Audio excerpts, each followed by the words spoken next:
ਵਾਹਿਗੁਰੂ ਵਾਹਿਗੁਰੂ ਵਾਹਿਗੁਰੂ। ਸਤਨਾਮ ਸ਼੍ਰੀ ਵਾਹਿਗੁਰੂ ਸਾਹਿਬ ਜੀ। ਗਿਆਨ ਧਿਆਨ ਕਿਛ ਕਰਮ ਨਾ ਜਾਣਾ, ਸਾਰ ਨਾ ਜਾਣਾ ਤੇਰੀ। ਸਭ ਤੇ ਵੱਡਾ ਸਤਿਗੁਰ ਨਾਨਕ, ਜਿਨ ਕਲ ਰਾਖੀ ਮੇਰੀ। ਵਾਹਿਗੁਰੂ ਜੀ ਸੁਨਿਆਰਾ ਸੋਇਨਾ ਘੜੈ, ਗਹਿਣੇ ਸਾਵਾਰੇ। ਪਿੱਪਲ ਵੱਤਰੇ ਵਾਲੀਆਂ, ਤਾਂ ਨਉੜੇ ਤਾਰੇ।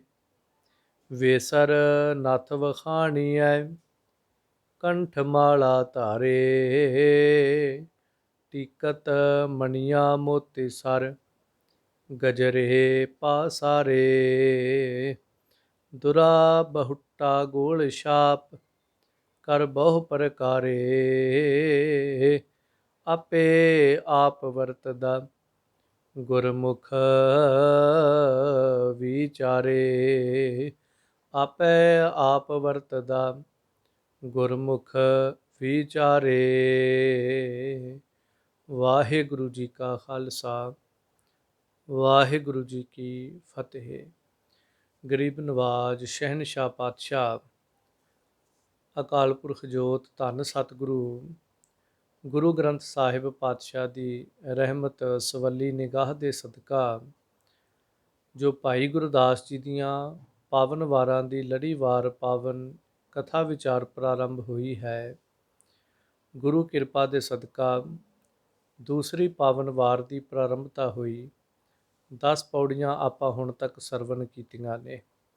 ਸੋ ਆਓ ਅਰਦਾਸ ਕਰੋ, ਮਾਲਕ ਸਾਹਿਬ ਜੀ ਆਪ ਰਹਿਮਤ ਦਾ ਹੱਥ ਤਰਸਦੀ ਨਿਗਾਹ ਕਰਕੇ ਇਸ ਮਹਾਨ ਕਾਰਜ ਦੇ ਵਿੱਚ ਸਹਾਈ ਹੋ ਕਰਕੇ ਆਪਣੇ ਪਿਆਰੇ ਸੇਵਕ ਦੀ ਇਸ ਪਿਆਰੀ ਪਾਵਨ ਰਚਨਾ ਦੀ ਵਿਚਾਰ ਬੜੇ ਪਿਆਰ ਦੇ ਨਾਲ ਆਪਣੇ ਪਿਆਰਿਆਂ ਤੋਂ ਕਰਵਾ ਲੈਣੀ।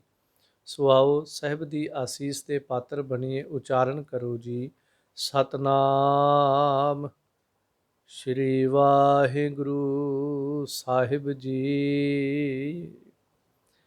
ਸੁਨਿਆਰਾ ਸੋਇਨਾ ਘੜੈ, ਗਹਿਣੇ ਸਾਵਾਰੇ। ਸੋ ਜਿਸ ਤਰ੍ਹਾਂ ਪਿਛਲੀਆਂ ਪਾਵਨ ਪੌੜੀਆਂ ਦੇ ਵਿੱਚ ਆਪਾਂ ਸਰਵਣ ਕੀਤਾ ਹੈ ਕਿ ਅਕਾਲ ਪੁਰਖ ਪਰਿਪੂਰਨ ਪਰਮੇਸ਼ਰ ਉਹ ਸਾਰੀਆਂ ਥਾਵਾਂ ਦੇ ਵਿੱਚ ਰਵਿਆ ਹੈ। ਸੋ ਜਿਸ ਤਰ੍ਹਾਂ ਭਾਈ ਸਾਹਿਬ ਜੀ ਨੇ ਸੂਤ ਦਾ ਦ੍ਰਿਸ਼ਟਾਂਤ ਦੇ ਕਰਕੇ ਵੀ ਸਮਝਾਇਆ, ਹੋਰ ਵੀ ਬੇਅੰਤ ਪ੍ਰਮਾਣ ਦ੍ਰਿਸ਼ਟਾਂਤ ਦੇ ਕਰਕੇ ਸਾਨੂੰ ਸਮਝਾਉਣਾ ਕੀਤਾ। ਸੋ ਇਸ ਪਾਵਨ 11ਵੀਂ ਪੌੜੀ ਦੇ ਅੰਦਰ ਅੱਜ ਸੋਨੇ ਦਾ ਦ੍ਰਿਸ਼ਟਾਂਤ ਦਿੰਦੇ ਨੇ। ਇਸ ਤੋਂ ਉਪਰੰਤ ਫਿਰ ਗੰਨੇ ਦਾ ਦ੍ਰਿਸ਼ਟਾਂਤ, ਹੋਰ ਅਨੇਕਾਂ ਦ੍ਰਿਸ਼ਟਾਂਤ ਦੇ ਕੇ ਕਰਤੇ ਅਕਾਲ ਪੁਰਖ ਦੀ ਸਰਬ ਵਿਆਪਕਤਾ ਜਿਹੜੀ ਹੈ ਉਹਨੂੰ ਜ਼ਾਹਰ ਕਰਨਗੇ। ਸੋ ਜ਼ਿਕਰ ਕਰਦੇ ਨੇ ਕਿ ਸੁਨਿਆਰਾ ਜਿਹੜਾ ਹੈ ਉਹ ਸੋਨੇ ਦੇ ਦੁਆਰਾ ਗਹਿਣੇ ਘੜਦਾ ਹੈ ਅਤੇ ਗਹਿਣੇ ਸਾਵਾਰੇ। ਬੜੀ ਸੋਹਣੀ ਸੁਚੱਜੀ ਘੜਤ ਦੇ ਕਰਕੇ ਉਸ ਸੋਨੇ ਦੇ ਵਿੱਚੋਂ ਉਹਨਾਂ ਗਹਿਣਿਆਂ ਨੂੰ ਸਵਾਰਦਾ ਹੈ, ਉਹਨਾਂ ਨੂੰ ਵੱਖ-ਵੱਖ ਰੂਪ ਦਿੰਦਾ। ਇੱਕੋ ਹੀ ਸੋਨਾ ਹੈ, ਉਸੇ ਸੋਨੇ ਤੋਂ ਉਹਨੇ ਇੱਕ ਰਿੰਗ, ਇੱਕ ਮੁੰਦਰੀ ਬਣਾ ਦਿੱਤੀ, ਉਸੇ ਸੋਨੇ ਦੇ ਵਿੱਚੋਂ ਨੱਥ ਬਣਾ ਦਿੱਤੀ, ਉਸੇ ਸੋਨੇ 'ਚੋਂ ਵਾਲੀਆਂ ਘੜ ਦਿੰਦਾ ਹੈ, ਉਸੇ ਸੋਨੇ ਦੇ ਵਿੱਚੋਂ ਕਿਸੇ ਦੇ ਗਲ ਦੀ ਚੈਨੀ ਬਣਾ ਦਿੰਦਾ ਹੈ, ਕਿਸੇ ਦਾ ਟਿੱਕਾ ਬਣਾ ਦਿੰਦਾ ਹੈ, ਕਿਸੇ ਦਾ ਕੰਠਾ ਬਣਾ ਦਿੰਦਾ ਹੈ। ਪਰ ਸੋਨਾ ਜਿਹੜਾ ਉਹ ਇੱਕ ਹੀ ਹੈ। ਇਸੇ ਤਰ੍ਹਾਂ ਮਠਿਆਈ ਦੇ ਅੰਦਰ ਵੀ ਵੱਖ-ਵੱਖ ਰੂਪ, ਪਰ ਅਸਲ ਵਿੱਚ ਸਾਰੀ ਮਠਿਆਈ ਇੱਕ ਹੈ। ਸੋ ਖੈਰ, ਪਹਿਲੀ ਇਸ ਪੰਕਤੀ ਦੇ ਵਿੱਚ ਜ਼ਿਕਰ ਕਰਦੇ ਨੇ, ਸੁਨਿਆਰਾ ਸੋਇਨਾ ਘੜੈ, ਗਹਿਣੇ ਸਾਵਾਰੇ। ਕਿ ਸੁਨਿਆਰਾ ਜਿਹੜਾ ਹੈ ਉਹ ਸੋਨੇ ਦੀ ਘਾੜਤ ਘੜਦਾ ਹੈ ਅਤੇ ਉਸ ਘਾੜਤ ਦੇ ਦੁਆਰਾ ਫਿਰ ਗਹਿਣਿਆਂ ਨੂੰ ਸਵਾਰਦਾ ਹੈ, ਬਣਾਉਂਦਾ ਹੈ। ਪਿੱਪਲ ਵੱਤਰੇ ਵਾਲੀਆਂ, ਤਾਂ ਨਉੜੇ ਤਾਰੇ। ਫਿਰ ਪਿੱਪਲ ਵੱਤਰੇ ਇਹ ਵਾਲੀਆਂ ਅਤੇ ਤਨੌੜੇ ਫਿਰ ਕੰਨਾਂ ਦੇ ਜਿਹੜੇ ਸਿਤਾਰੇ ਨੇ, ਇਹ ਸਾਰੇ ਗਹਿਣਿਆਂ ਦੇ ਨਾਂ ਨੇ ਜੋ ਵੱਖ-ਵੱਖ ਤਰੀਕੇ ਦੇ ਨਾਲ ਪਿੱਪਲ ਵੱਤਰੇ, ਪਿੱਪਲ ਦੇ ਪੱਤਰਿਆਂ ਵਰਗੇ ਵੀ ਕੁਛ ਗਹਿਣੇ ਜਿਹੜੇ ਕੰਨਾਂ ਦੇ ਵਿੱਚ ਵੀ ਪਾਏ ਜਾਂਦੇ ਸਨ, ਜਾਂ ਇੰਝ ਕਹਿ ਦਈਏ ਆਪ ਜੀ ਨੇ ਕਦੀ ਧਿਆਨ ਦਿੱਤਾ ਹੋਵੇ, ਧਾਗੇ ਦੇ ਵਿੱਚ ਕੁਝ ਪੱਤਿਆਂ ਦੀ ਨੁਮਾ, ਉਹ ਆਕਾਰ ਵੀ ਉਹਨਾਂ ਦਾ ਪੱਤਿਆਂ ਵਾਲਾ ਹੁੰਦਾ, ਡਿਜ਼ਾਈਨ ਵੀ ਉਹਨਾਂ ਦਾ ਪਿੱਪਲ ਦੇ ਪੱਤਿਆਂ ਦੀ ਤਰ੍ਹਾਂ ਹੁੰਦਾ ਹੈ। ਅਤੇ ਉਹ ਧਾਗੇ ਦੇ ਵਿੱਚ ਕਈ 5-7, ਕੋਈ 5, ਕੋਈ 7, ਕੋਈ 10, ਆਪੋ ਆਪਣੀ ਸਮਰੱਥਾ ਦੇ ਅਨੁਸਾਰ, ਖਰਚੇ ਹੋਏ ਧਨ ਦੇ ਅਨੁਸਾਰ ਲੋਕ ਉਸ ਧਾਗੇ ਦੇ ਵਿੱਚ ਪਰੋ ਕੇ ਉਹਨਾਂ ਪਿੱਪਲ ਦੇ ਪੱਤਿਆਂ ਵਾਲੀ ਘਾੜਤ ਦੇ ਸੋਨੇ ਨੂੰ ਵੀ ਪਹਿਨਦੇ ਨੇ। ਸੋ ਖੈਰ, ਇਹ ਸਾਰੇ ਗਹਿਣਿਆਂ ਦੇ ਨਾਮ ਨੇ। ਤਾਂ ਭਾਈ ਸਾਹਿਬ ਜੀ ਕਹਿੰਦੇ ਨੇ ਵੱਖ-ਵੱਖ ਤਰ੍ਹਾਂ ਦੇ ਗਹਿਣੇ ਜਿਹੜੇ ਨੇ ਉਹ ਸੁਨਿਆਰ ਜਿਹੜਾ ਉਹ ਘੜਦਾ ਹੈ, ਇਹਨਾਂ ਨੂੰ ਸਵਾਰਦਾ ਹੈ। ਉਸ ਤੋਂ ਉਪਰੰਤ ਜ਼ਿਕਰ ਕਰਦੇ, ਵੇਸਰ ਨੱਥ ਵਖਾਣੀਐ ਕੰਠਮਾਲਾ ਧਾਰੇ। ਫਿਰ ਉਸ ਤੋਂ ਬਾਅਦ ਇਹ ਬੇਸਰ ਨੱਥ ਜਿਹੜੀ ਹੈ, ਕਿਉਂਕਿ ਨੱਥ ਵੀ ਕਈ ਪ੍ਰਕਾਰ ਦੀ ਹੈ। ਨੱਥ ਦੇ ਅੰਦਰ ਇੱਕ ਨੱਥ ਤੁਸੀਂ ਦੇਖੋਗੇ ਜਿਸ ਦੇ ਅੱਗੇ ਵੀ ਇੱਕ ਵਾਲੀ ਨੁਮਾ ਗੋਲ ਆਕਾਰ ਦੀ ਉਹ ਵਾਲੀ ਜਿਹੜੀ ਪਾਈ ਜਾਂਦੀ ਹੈ, ਅਤੇ ਲਾਸਟ 'ਤੇ ਜਾ ਕਰ ਕੇ ਵੀ ਉਹਦੇ ਵਿੱਚ ਇੱਕ ਸਿਰਫ ਚੈਨ ਹੈ। ਇੱਕ ਐਸੀ ਵੀ ਨੱਥ ਹੁੰਦੀ ਸੀ ਜਿਸ ਦੀ ਚੈਨ ਦੇ ਵਿੱਚ ਵੀ ਕਾਫੀ ਸੋਨੇ ਦੀਆਂ ਛੋਟੀਆਂ ਛੋਟੀਆਂ ਜਿਵੇਂ ਘੁੰਗਰੂ ਨੁਮਾ ਘਾੜਤ ਕੱਢ ਕੇ ਲਗਾਈਆਂ ਜਾਂਦੀਆਂ ਸੀ। ਨੱਥ ਦੇ ਅੱਗੇ ਵੀ ਕਈ ਪ੍ਰਕਾਰ ਦੇ ਸੋਹਣੇ ਡਿਜ਼ਾਈਨ ਜਿਹੜੇ ਨੇ ਉਹ ਬਣਾਏ ਜਾਂਦੇ ਸਨ। ਸੋ ਨੱਥ ਦੇ ਵੀ ਕਈ ਨਾਮ ਹਨ, ਕਈ ਤਰ੍ਹਾਂ ਦੇ ਉਹਦੇ ਆਕਾਰ ਹਨ, ਕਈ ਤਰ੍ਹਾਂ ਦੀ ਉਹਦੀ ਸ਼ੇਪ ਹੈ। ਸੋ ਇੱਥੇ ਬੇਸਰ ਨੱਥ ਵਖਾਣੀ ਹੈ, ਭਾਵ ਕਿ ਉਹ ਨੱਥ ਜਿਹੜੀ ਹੈ ਉਹ ਵਖਿਆਨ ਕੀਤੀ ਜਾਂਦੀ ਹੈ ਜਦੋਂ ਉਹ ਸੋਨੇ ਦੇ ਵਿੱਚ ਉਹਨੂੰ ਘੜਦਾ ਹੈ। ਕੰਠਮਾਲਾ ਧਾਰੇ, ਤੇ ਫਿਰ ਕੰਠਾ ਜਿਹੜਾ ਉਹ ਵੀ ਪਹਿਨਣ ਵਾਲਾ ਕੰਠਾ ਜਿਹੜਾ ਉਹ ਬਣਾਉਂਦਾ ਹੈ। ਕੰਠਾ ਅੱਜ ਵੀ ਜਦੋਂ ਆਪਾਂ ਦੇਖੀਏ, ਸੋਨੇ ਦੇ ਕੰਠੇ ਵੀ ਲੋਕ ਧਾਰਨ ਕਰਦੇ ਨੇ, ਪਰ ਬਨਾਉਟੀ ਕੰਠੇ ਤੇ ਆਪਾਂ ਸਾਰਿਆਂ ਨੇ ਦੇਖੇ ਹੋਣਗੇ। ਜਦੋਂ ਕਿਤੇ ਭੰਗੜੇ ਵਾਲੇ ਜਿਹੜੇ ਲੋਕ ਹੁੰਦੇ ਨੇ, ਉਹ ਜਦੋਂ ਭੰਗੜੇ ਦੀ ਪੂਰੀ ਡਰੈਸ ਜਿਹੜੀ ਹੈ, ਭੰਗੜੇ ਦਾ ਪੂਰਾ ਪਹਿਰਾਵਾ ਜਿਹੜਾ ਪਾਉਂਦੇ ਨੇ, ਤੇ ਉਹ ਆਪਣੇ ਗਲ ਦੇ ਵਿੱਚ ਕੰਠੇ ਪਾਉਂਦੇ ਹਨ। ਉਹ ਕੰਠੇ ਅੱਜ ਦੇ ਲੋਕ ਜਿਹੜੇ ਹਨ ਉਹ ਬਨਾਉਟੀ ਵੀ ਪਹਿਨਦੇ ਨੇ, ਪਰ ਪੁਰਾਣੇ ਸਮਿਆਂ ਦੇ ਅੰਦਰ ਸੋਨੇ ਦਾ ਕੰਠਾ ਜਿਹੜਾ ਹੈ ਉਹ ਲੋਕਾਂ ਨੇ ਧਾਰਨ ਕਰਨਾ ਬਹੁਤ ਵੱਡੀ ਇੱਕ ਅਮੀਰਪਣੇ ਦੀ ਨਿਸ਼ਾਨੀ ਹੁੰਦੀ ਸੀ। ਸੋ ਇਸ ਤਰ੍ਹਾਂ ਭਾਈ ਸਾਹਿਬ ਜੀ ਕਹਿੰਦੇ ਨੇ ਕੰਠ ਮਾਲਾ ਧਾਰੇ। ਫਿਰ ਮਾਲਾ, ਸੋਨੇ ਦੀ ਮਾਲਾ ਜਿਹੜੀ ਹੈ ਉਹ ਵੀ ਲੋਕ ਬਣਾਉਂਦੇ ਨੇ ਅੱਜ, ਜਾਂ ਰੁਦਰਾਕਸ਼ ਦੀ ਮਾਲਾ ਜਿਹੜੀ ਉਹਨੂੰ ਸੋਨੇ ਦੇ ਪੱਤਰੇ ਚਾੜ ਦਿੰਦੇ ਨੇ ਉਹਨਾਂ ਮੋਤੀਆਂ ਦੇ ਉੱਤੇ। ਸੋ ਕਹਿਣ ਦਾ ਭਾਵ ਹੈ ਕਿ ਸੋਨੇ ਦੇ ਇਹ ਸਾਰੇ ਵੱਖ-ਵੱਖ ਰੂਪ ਜਿਹੜੇ ਨੇ ਉਹ ਸੁਨਿਆਰੇ ਦੁਆਰਾ ਘੜੇ ਜਾਂਦੇ ਹਨ। ਟਿਕਤ ਮਣੀਆਂ ਮੋਤੀਸਰ ਗਜਰੇ ਪਾਸਾਰੇ। ਟਿੱਕਾ ਜਿਹੜਾ ਮਣੀਆਂ ਦਾ ਜੜਾਊ ਹੁੰਦਾ ਹੈ, ਮਣੀਆਂ ਦਾ ਜੜਾਊ ਅਤੇ ਮੋਤੀਸਰ ਸੋਹਣੇ ਮੋਤੀ ਜਿਹੜੇ ਹਨ, ਲੰਮੀ ਮਾਲਾ ਤੇ ਗੋਖਰੂ ਦਾ ਫੈਲਾਓ ਜਿਹੜਾ ਹੈ ਕਰ ਬਹੁ ਗਜਰੇ ਪਾਸਾਰੇ। ਫਿਰ ਗਜਰੇ ਜਿਹੜੇ ਨੇ ਉਹ ਬਣਦੇ ਹਨ। ਗਜਰੇ ਬੱਚਿਆਂ ਦੇ ਹੱਥਾਂ ਵਿੱਚ ਪਹਿਨਣ ਵਾਲੇ ਗਜਰੇ ਵੀ ਸੋਨੇ ਦੇ ਬਣਾਉਂਦੇ ਨੇ। ਬਹੁਤ ਲੋਕ ਜਿਹੜੇ ਚਾਂਦੀ ਦੇ ਗਜਰੇ ਵੀ ਪਹਿਨਾਉਂਦੇ, ਪਰ ਕੁਝ ਲੋਕ ਸੋਨੇ ਦੇ ਗਜਰੇ ਵੀ ਪਹਿਨਾਉਂਦੇ ਹਨ। ਸੋ ਇਸ ਲਈ ਭਾਈ ਸਾਹਿਬ ਜੀ ਕਹਿੰਦੇ ਨੇ ਗਜਰੇ ਪਾਸਾਰੇ। ਦੁਰਾ ਬਹੁਟਾ ਗੋਲ ਛਾਪ ਕਰ ਬਹੁ ਪ੍ਰਕਾਰੇ। ਸੋ ਇਸ ਤਰ੍ਹਾਂ ਬੀਰਬਲੀਆ ਜਾਂ ਬੁੰਦੇ ਜਿਹੜੇ ਹਨ, ਬੁੰਦੇ ਵੀ ਬਣਾਏ ਜਾਂਦੇ ਨੇ ਸੋਨੇ ਦੇ। ਫਿਰ ਬਾਹਾਂ ਦੇ ਬੁਹੱਟੇ ਜਿਹੜੇ ਡੌਲਿਆਂ ਦੇ ਉੱਤੇ ਪਹਿਨੇ ਜਾਂਦੇ ਨੇ, ਉਹ ਵੀ ਸੋਨਿਆਂ ਦੇ ਜਿਹੜੇ ਉਹ ਬਣਾ ਲਏ ਜਾਂਦੇ ਹਨ। ਫਿਰ ਛਾਪ ਜਿਹੜੀ ਗੋਲ ਮੁੰਦਰੀ ਹੁੰਦੀ ਹੈ, ਛਾਪ ਸ਼ਬਦ ਤੇ ਆਪਾਂ ਆਮ ਹੀ ਸਮਝਦੇ ਹਾਂ। ਕਰ ਬਹੁ ਪ੍ਰਕਾਰੇ, ਇਹ ਸਾਰਾ ਕੁਛ ਜਿਹੜਾ ਕਈ ਪ੍ਰਕਾਰ ਦੇ ਨਾਲ ਇੱਕ ਸੁਨਾਰ ਜਿਹੜਾ ਇਹਨਾਂ ਦੀ ਘਾੜਤ ਕੱਢਦਾ ਹੈ। ਪਰ ਆਪੇ ਆਪ ਵਰਤਦਾ ਗੁਰਮੁਖ ਵਿਚਾਰੇ। ਜਿਸ ਤਰ੍ਹਾਂ ਇਹਨਾਂ ਸਾਰੇ ਗਹਿਣਿਆਂ ਦੇ ਵਿੱਚ ਵਰਤਦਾ ਸੋਨਾ ਹੀ ਹੈ, ਭਾਵੇਂ ਉਹ ਗਹਿਣੇ ਦਾ ਨਾਮ ਕੋਈ ਵੀ ਹੋਵੇ। ਇਸੇ ਤਰ੍ਹਾਂ ਕਰਤਾ ਅਕਾਲ ਪੁਰਖ ਪਰਮੇਸ਼ਰ। ਇਹ ਸਾਰੇ ਸਰੀਰ ਉਹਨੇ ਘੜੇ ਹਨ। ਹਰ ਇੱਕ ਪਸ਼ੂ ਪੰਛੀ ਦਾ ਸਰੀਰ ਉਹਨੇ ਘੜਿਆ।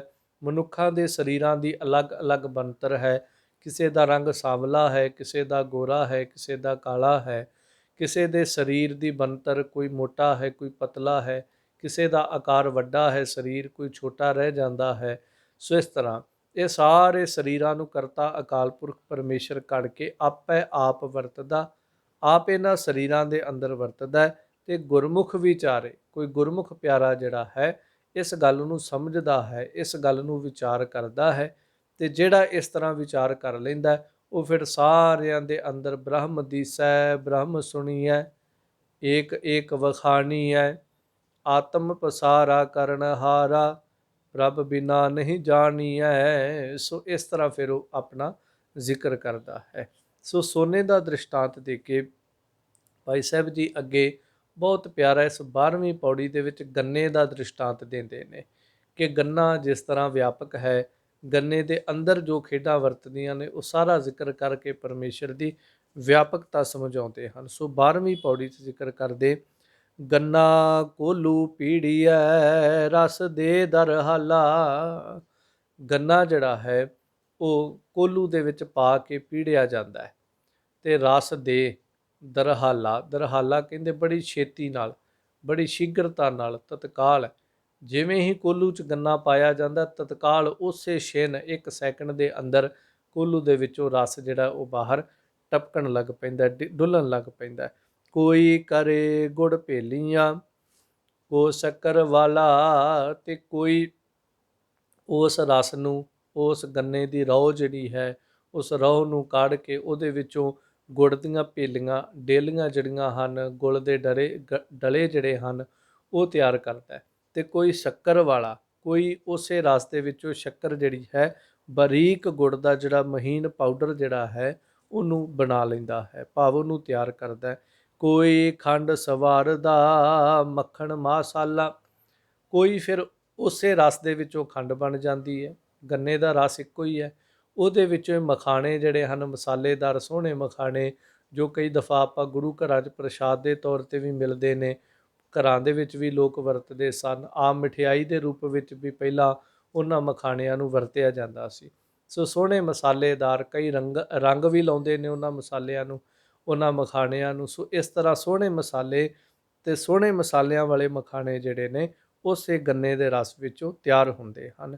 ਹੋਵੈ ਮਿਸ਼ਰੀ ਕਲੀ ਕੰਦ ਮਠਿਆਈ ਢਾਲਾ, ਤੇ ਫਿਰ ਉਸੇ ਹੀ ਰਸ ਦੇ ਵਿੱਚੋਂ ਸੋਹਣੀ ਮਿਸ਼ਰੀ ਜਿਹੜੀ ਹੈ ਉਹ ਬਣ ਜਾਂਦੀ, ਫਿਰ ਕਲੀ ਕੰਦ ਜਿਹੜੀ ਹੈ, ਕਲਕੰਦ ਜਿਹਨੂੰ ਅਸੀਂ ਕਹਿੰਦੇ, ਸੋ ਉਹ ਵੀ ਤਿਆਰ ਹੁੰਦੀ। ਫਿਰ ਬਹੁਤ ਸਾਰੀਆਂ ਮਠਿਆਈ, ਢਾਲਵੀਂ ਮਠਿਆਈ ਜਿਹੜੀ ਮਠਿਆਈ ਢਾਲਾ, ਢਾਲਵੀਂ ਮਠਿਆਈ ਜਿਹਦੇ ਵਿੱਚ ਪੇਠਾ ਆਦਿਕ ਆਪਾਂ ਕਹਿ ਸਕਦੇ ਹਾਂ, ਇਹ ਸਾਰੀਆਂ ਢਾਲਵੀਆਂ ਮਠਿਆਈਆਂ ਹਨ। ਹੁਣ ਲੱਡੂ ਨਹੀਂ ਉਹਦੇ 'ਚ ਗਿਣੇ ਜਾਣਗੇ। ਸੋ ਪੇਠਾ ਆਦਿਕ ਜਿਹੜੀ ਢਾਲ ਕੇ ਬਣਾਈ ਗਈ ਮਠਿਆਈ ਹੈ, ਢਲਵੀਂ ਮਠਿਆਈ, ਇਹ ਸਾਰੀ ਫਿਰ ਉਸ ਗੰਨੇ ਦੇ ਰਸ ਵਿੱਚੋਂ ਬਣਾ ਲੈਂਦਾ ਹੈ। ਖਾਵੈ ਰਾਜਾ ਰੰਕ ਕਰ ਰਸ ਭੋਗ ਸੁਖਾਲਾ, ਤੇ ਫਿਰ ਉਸ ਮਠਿਆਈ ਨੂੰ ਅਮੀਰ ਗਰੀਬ ਹਰ ਕੋਈ ਖਾਂਦਾ ਹੈ। ਵੈਸੇ ਇਹ ਵੀ ਹੈ, ਪੁਰਾਣੇ ਸਮਿਆਂ ਦੇ ਅੰਦਰ ਮਠਿਆਈ ਜਿਹੜੀ ਸੀ ਉਹਨੂੰ ਅਮੀਰ ਹੀ ਜ਼ਿਆਦਾ ਖਾਂਦਾ ਸੀ, ਕਿਉਂਕਿ ਮਹਿੰਗੇ ਭਾਅ ਦੀ ਚੀਜ਼ ਸੀ, ਤੇ ਗਰੀਬ ਜਦੋਂ ਕਿਤੇ ਮਿੱਠਾ ਖਾਣ ਦੀ ਗੱਲ, ਮਿੱਠਾ ਵਰਤਾਉਣ ਦੀ, ਮਿੱਠਾ ਵੰਡਣ ਦੀ ਗੱਲ ਆਉਣੀ, ਤੇ ਗਰੀਬ ਨੇ ਸ਼ੱਕਰ ਵੰਡ ਦੇਣੀ। ਸੋ ਇਸ ਤਰ੍ਹਾਂ ਵੀ ਇੱਕ ਜ਼ਿਕਰ ਹੈ ਕਿ ਅਮੀਰ ਜਿਹੜੇ ਹਨ ਉਹ ਮਠਿਆਈ ਨੂੰ ਖਾਂਦੇ ਨੇ, ਤੇ ਗਰੀਬ ਜਿਹੜੇ ਹਨ ਉਹ ਸ਼ੱਕਰ ਨੂੰ ਖਾ ਕੇ ਸਾਰੇ ਰਸਾਂ ਦਾ ਸੁੱਖ ਜਿਹੜਾ ਹੈ ਉਹਨੂੰ ਮਾਣਦੇ ਹਨ, ਉਹਨੂੰ ਭੋਗਦੇ ਹਨ। ਪਰ ਦ੍ਰਿਸ਼ਟਾਂਤ ਭਾਈ ਸਾਹਿਬ ਜੀ ਨੇ ਇਹੀ ਦਿੱਤਾ ਹੈ ਕਿ ਗੰਨੇ ਦੇ ਰਸ ਤੋਂ ਹੀ ਮਠਿਆਈ ਤਿਆਰ ਹੋਈ, ਗੰਨੇ ਦੇ ਰਸ ਤੋਂ ਹੀ ਕਈ ਪ੍ਰਕਾਰ ਦੇ ਸੋਹਣੇ ਪਦਾਰਥ ਤਿਆਰ ਹੋ ਕੇ ਉਹਨਾਂ ਵਿੱਚੋਂ ਸ਼ੱਕਰ ਤਿਆਰ ਹੁੰਦੀ ਹੈ। ਆਪੇ ਆਪ ਵਰਤਦਾ ਗੁਰਮੁਖ ਸੁਖਾਲਾ, ਉਹ ਕਰਤਾ ਅਕਾਲ ਪੁਰਖ ਪਰਮੇਸ਼ਰ ਜਿਹੜਾ ਹੈ, ਭਾਈ ਸਾਹਿਬ ਜੀ ਕਹਿੰਦੇ ਉਹ ਆਪ ਹੀ ਆਪ ਸਾਰੇ ਪਾਸੇ ਵਰਤਦਾ ਹੈ, ਤੇ ਗੁਰਮੁਖ ਸੁਖਾਲਾ, ਉਹ ਗੁਰਮੁਖਾਂ ਨੂੰ ਸੁੱਖ ਦੇਣ ਵਾਲਾ ਹੈ। ਸੋ ਇਸ ਤਰ੍ਹਾਂ ਫਿਰ ਗੁਰਮੁਖ ਜਿਹੜੇ ਹਨ ਉਹਨਾਂ ਨੇ ਇਸ ਗੱਲ ਨੂੰ ਸਮਝ ਲਿਆ ਕਿ ਪਰਮੇਸ਼ਰ ਜਿਹੜਾ ਸੁੱਖ ਆਲਾ, ਉਹ ਸੁੱਖਾਂ ਦਾ ਘਰ ਹੈ। ਆਲਿਆ ਘਰ ਨੂੰ ਕਹਿੰਦੇ ਨੇ, ਪਰਮੇਸ਼ਰ ਕਰਤਾ ਜਿਹੜਾ ਉਹ ਸੁੱਖਾਂ ਦਾ ਘਰ ਹੈ। ਅੱਗੇ 13ਵੀਂ ਪੌੜੀ ਦੇ ਵਿੱਚ ਫਿਰ ਸਮਝਾਉਂਦੇ ਨੇ ਗਾਂ ਅਤੇ ਗਾਂ ਦੇ ਦੁੱਧ ਦਾ ਦ੍ਰਿਸ਼ਟਾਂਤ ਦੇ ਕੇ।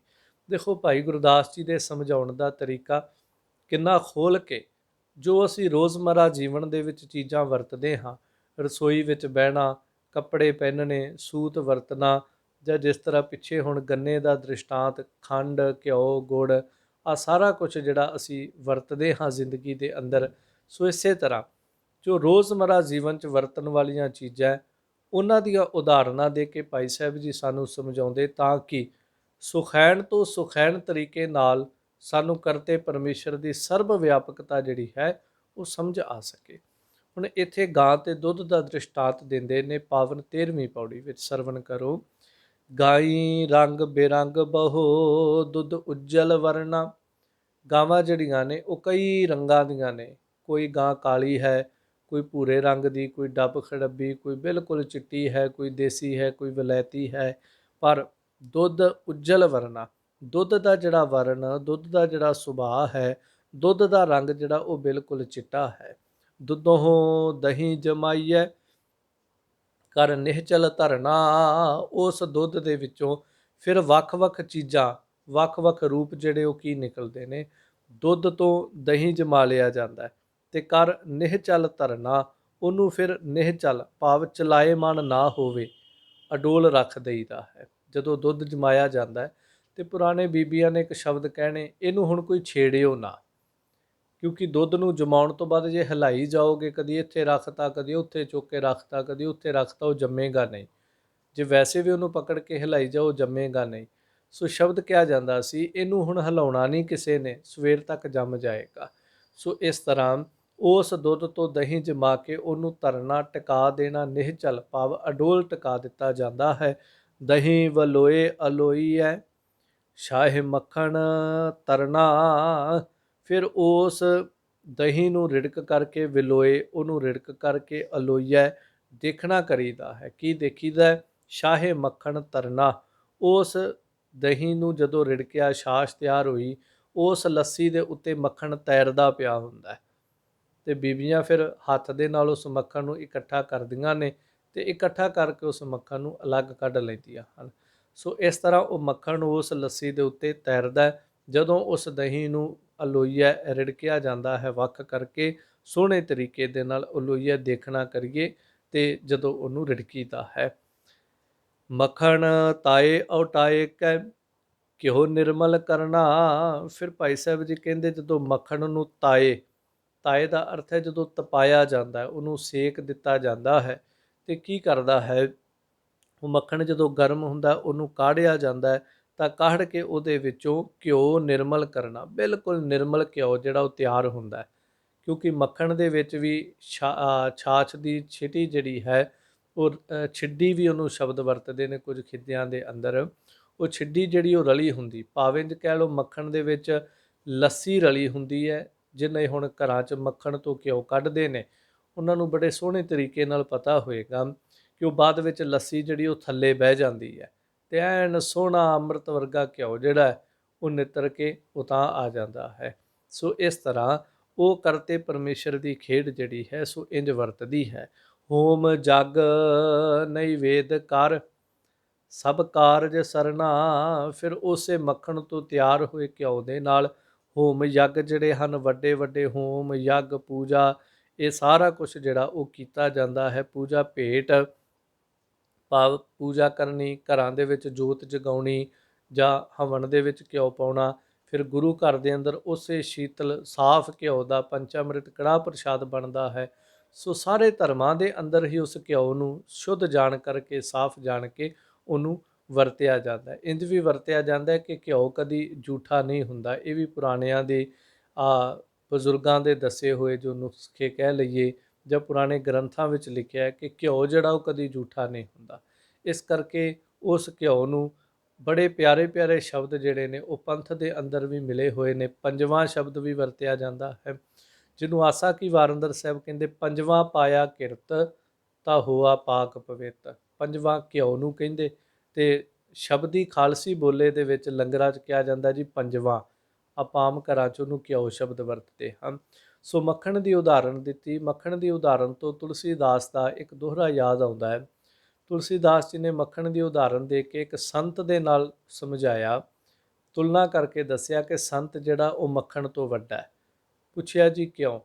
ਤੇ ਤੁਲਸੀਦਾਸ ਜੀ ਕਹਿਣ ਲੱਗੇ, ਸੰਤ ਔਰ ਪਾਰਸ ਮਹਿ ਮਾਫ ਕਰਨਾ ਕਿ ਮੱਖਣ ਦੇ ਵਿੱਚ ਤੇ ਸੰਤ ਦੇ ਵਿੱਚ ਇੱਕ ਬਹੁਤ ਵੱਡਾ ਅੰਤਰ ਹੈ ਕਿ ਮੱਖਣ ਜਿਹੜਾ ਹੈ, ਸੰਤ ਹਿਰਦੈ ਨਵਨੀਤ ਸਮਾਨਾ ਕਹਾ ਕਵਿਨ ਪਰ ਕਹੇ ਨਾ ਜਾਣਾ। ਤੁਲਸੀਦਾਸ ਜੀ ਦੇ ਬੋਲ ਕਿ ਕਵੀਆਂ ਨੇ ਕਿਹਾ ਹੈ ਕਿ ਸੰਤ ਦਾ ਹਿਰਦਾ ਮੱਖਣ ਦੀ ਤਰ੍ਹਾਂ ਕੋਮਲ ਹੈ, ਪਰ ਕਹਿੰਦੇ ਕਹਾ ਕਵੀ ਪਰ ਕਹੇ ਨਾ ਜਾਣਾ, ਕਿਹਾ ਜ਼ਰੂਰ ਹੈ ਪਰ ਗੱਲ ਬਣਦੀ ਨਹੀਂ।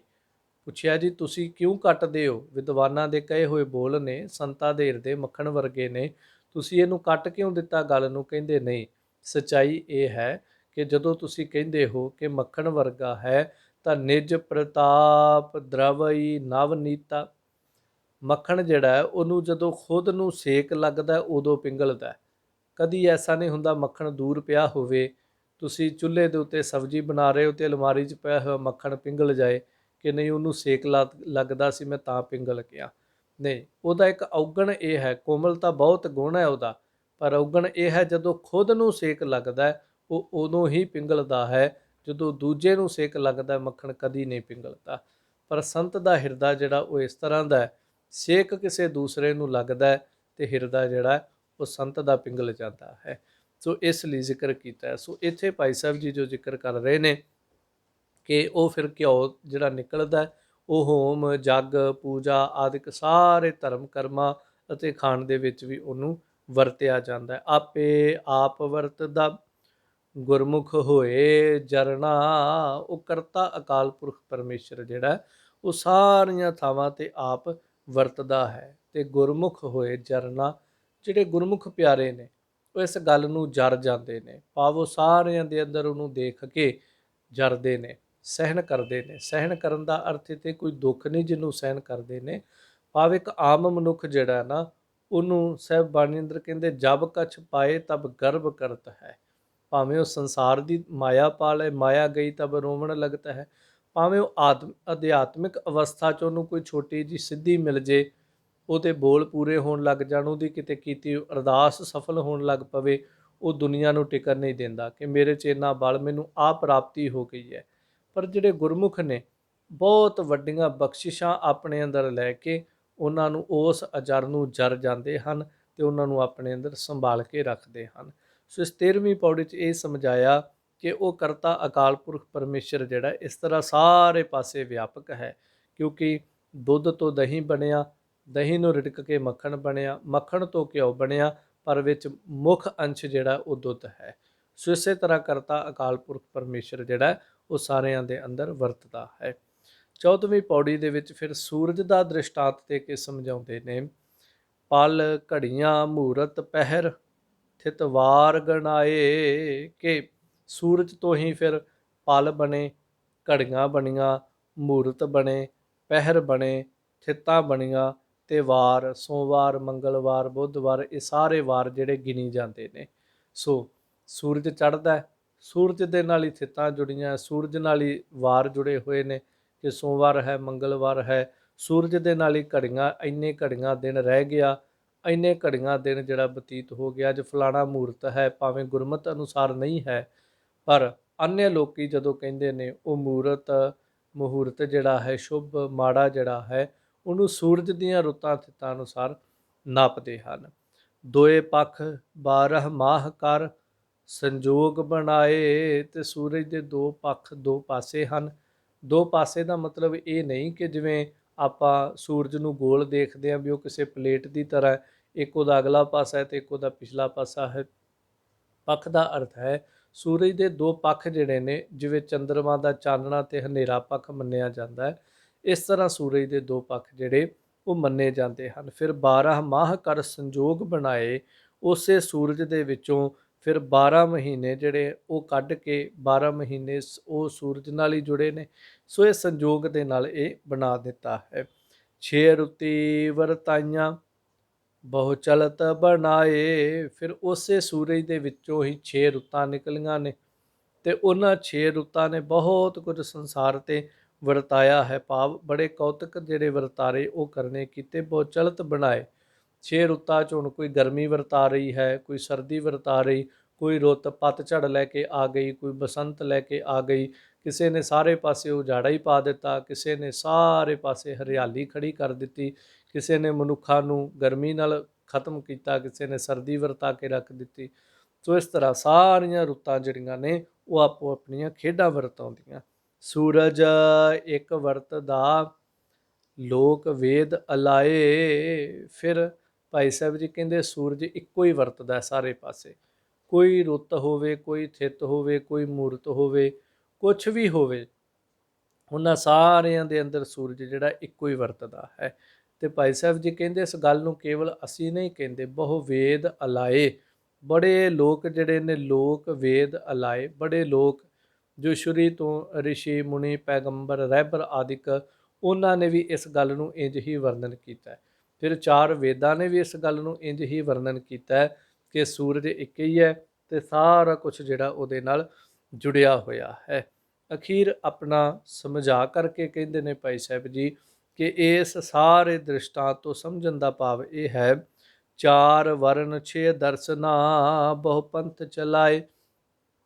ਤੇ 4 ਵਰਨ ਖੱਤਰੀ ਬ੍ਰਾਹਮਣ ਸ਼ੂਦ ਵੈਸ਼, ਇਹ 4 ਵਰਨ ਜਿਹੜੇ ਸੀ। ਫਿਰ 6 ਦਰਸ਼ਨਾ ਜੋ ਖੱਟ ਦਰਸ਼ਨ ਸਾਧੂ ਸਮਾਜ ਹੈ, ਬਹੁ ਪੰਥ ਚਲਾਏ, ਤੇ ਬਹੁਤ ਪੰਥ ਜਿਹੜੇ ਹੋਰ ਵੀ ਤਾਂ ਖੱਟ ਦਰਸ਼ਨ ਸਾਧੂ ਸਮਾਨ ਤੇ ਮੁੱਖ ਰੂਪ ਵਿੱਚ ਆ ਗਏ ਸਮਾਜ ਜਿਹੜਾ ਹੈ। ਪਰ 6 ਦਰਸ਼ਨਾਂ ਤੋਂ ਬਾਅਦ ਫਿਰ ਇਹ ਸੋਹਣੇ ਪੰਥ ਜਿਹੜੇ ਹਨ ਇਹ ਚਲਾਏ ਗਏ। ਇਹ ਸਾਰੇ ਉਸ ਸੂਰਜ ਦੇ ਨਾਲ ਹੀ ਜੁੜੇ ਹੋਏ ਹਨ। ਇਹ ਸਾਰਿਆਂ ਦੀ ਹੋਂਦ ਜਿਹੜੀ ਉਹ ਸੂਰਜ ਦੀਆਂ ਥਿੱਤਾਂ ਰੁੱਤਾਂ ਇਹਨਾਂ ਸਾਰਿਆਂ ਦੇ ਨਾਲ ਚੱਲਦੀਆਂ ਹਨ। ਫਿਰ ਬਹੁਤ ਲੋਕ ਭਾਵ ਬੜੇ ਲੋਕਾਂ ਨੇ ਇਸ ਤਰ੍ਹਾਂ ਦੇ ਰਸਤੇ ਜੋ 4 ਵਰਨ, ਇਹ ਵੀ ਰਸਤੇ ਹੁਣ ਲੋਕਾਂ ਨੇ ਬਣਾਏ, ਪਰਮੇਸ਼ਰ ਨੇ ਤੇ ਕੋਈ ਵਰਨ ਨਹੀਂ ਸੀ ਬਣਾਏ। ਸੋ 6 ਦਰਸ਼ਨ, ਫਿਰ 6 ਸ਼ਾਸਤਰਾਂ ਦੀ ਗੱਲ, ਤਾਂ ਇਹ ਵੀ ਸਾਰਾ ਕੁਝ ਜਿਹੜਾ ਮਨੁੱਖਾਂ ਦੇ ਵੱਲੋਂ ਚਲਾਇਆ ਗਿਆ ਪੰਥ ਹੈ, ਚਲਾਇਆ ਗਿਆ ਰਸਤਾ ਹੈ। ਅਖੀਰ ਕਹਿੰਦੇ ਆਪੇ ਆਪ ਵਰਤਦਾ ਗੁਰਮੁਖ ਸਮਝਾਏ। ਉਹ ਕਰਤਾ ਅਕਾਲ ਪੁਰਖ ਪਰਮੇਸ਼ਰ ਆਪੇ ਹੀ ਆਪ ਸਾਰੇ ਪਾਸੇ ਹੋ ਕਰਕੇ ਵਰਤ ਰਿਹਾ ਹੈ, ਵਰਤਦਾ ਹੈ। ਤੇ ਨਾਲ ਜ਼ਿਕਰ ਕੀਤਾ ਗੁਰਮੁਖ ਸਮਝਾਏ। ਉਹ ਕਰਤਾ ਅਕਾਲ ਪੁਰਖ ਪਰਮੇਸ਼ਰ ਜਿਹੜਾ ਹੈ, ਜਦੋਂ ਗੁਰਮੁਖਾਂ ਨੂੰ, ਪਿਆਰਿਆਂ ਨੂੰ, ਜਗਿਆਸਾ ਨੂੰ ਸਮਝਾਏ, ਸਮਝ ਦੇ ਦਿੰਦਾ ਹੈ, ਫਿਰ ਉਹਨਾਂ ਨੂੰ ਸਮਝ ਆਉਂਦੀ ਕਿ ਉਹ ਸਾਰੇ ਪਾਸੇ ਜਿਵੇਂ ਸੂਰਜ ਦੀ ਧੁੱਪ, ਸੂਰਜ ਦੀਆਂ ਕਿਰਨਾਂ, ਪ੍ਰਕਾਸ਼ ਵਰਤਦਾ ਹੈ, ਉੱਚੇ ਨੀਵੇਂ ਦੇ ਭੇਦ ਭਾਵ ਨੂੰ ਮਿਟਾ ਕੇ ਵਰਤਦਾ ਹੈ, ਇੰਜ ਕਰਤਾ ਅਕਾਲ ਪੁਰਖ ਪਰਮੇਸ਼ਰ ਦੀ ਜੋਤ ਜਿਹੜੀ ਉਹ ਸਾਡੇ ਤੁਹਾਡੇ ਸਾਰੇ ਜੀਵਾਂ ਦੇ ਅੰਦਰ ਸਮਾਨ ਰੂਪ ਦੇ ਅੰਦਰ ਵਰਤਦੀ ਹੈ। ਅੱਗੇ 15ਵੀਂ ਪਾਵਨ ਪੌੜੀ ਦੂਸਰੀ ਵਾਰ ਕੀ, ਇਹਦੇ ਵਿੱਚ ਹੁਣ ਭਾਈ ਸਾਹਿਬ ਜੀ ਫਿਰ ਉਹੀ ਦ੍ਰਿਸ਼ਟਾਂਤ ਦਿੰਦੇ ਨੇ, ਪਰ ਇਹਦੇ 'ਚ ਦ੍ਰਿਸ਼ਟਾਂਤ ਜਿਹੜਾ ਹੈ ਉਹ ਹੈ ਤੇ ਇਸ ਵਾਯੂਮੰਡਲ ਦੇ ਨਾਲ ਹੀ ਜੁੜਿਆ ਹੋਇਆ, ਪਰ ਭਾਵ ਇਹ ਹੈ ਕਿ ਕਰਤੇ ਅਕਾਲ ਪੁਰਖ ਪਰਮੇਸ਼ਰ ਦੀ ਸਰਬ ਵਿਆਪਕਤਾ ਦਾ ਦ੍ਰਿਸ਼ਟਾਂਤ ਹੈ। ਜ਼ਿਕਰ ਕਰਦੇ ਨੇ ਇੱਕ ਪਾਣੀ ਇੱਕ ਧਰਤ ਹੈ, ਬਹੁ ਬਿਰਖ ਉਪਾਏ। ਇੱਕੋ ਹੀ ਪਾਣੀ ਹੈ ਤੇ ਇੱਕੋ ਹੀ ਇਹ ਧਰਤੀ ਹੈ। ਧਰਤੀ ਵੱਖ-ਵੱਖ ਨਹੀਂ ਹੈ। ਹਾਂ, ਇਹ ਹੋ ਸਕਦਾ ਕਿਤੇ ਉਪਜਾਊ ਹੈ, ਕਿਤੇ ਬਿਲਕੁਲ ਮਾਰੂਥਲ ਰੇਤਾ ਹੀ ਰੇਤਾ ਹੈ, ਕਿਤੇ ਬੰਜਰ ਜ਼ਮੀਨ ਪਈ ਹੈ, ਕਿਤੇ ਪਹਾੜਾਂ ਵਾਲੀ ਪਥਰੀਲੀ ਜ਼ਮੀਨ ਹੈ, ਪਰ ਹੈ ਸਾਰੀ ਇੱਕੋ ਹੀ ਹੈ। ਬਹੁ ਬਿਰਖ ਉਪਾਏ। ਤੇ ਇਸ ਧਰਤੀ ਦੇ ਉੱਤੇ ਬੜੇ ਰੁੱਖ ਜਿਹੜੇ ਹਨ ਉਸ ਪ੍ਰਕਿਰਤੀ ਨੇ, ਉਸ ਕਰਤੇ ਅਕਾਲ ਪੁਰਖ ਪਰਮੇਸ਼ਰ ਨੇ ਇਹਨਾਂ ਨੂੰ ਪਾਲਣਾ ਕੀਤਾ ਹੈ। ਅਫਲ ਸਫਲ ਪ੍ਰਕਾਰ ਬਹੁ ਫਲ ਫੁੱਲ ਸੁਹਾਏ।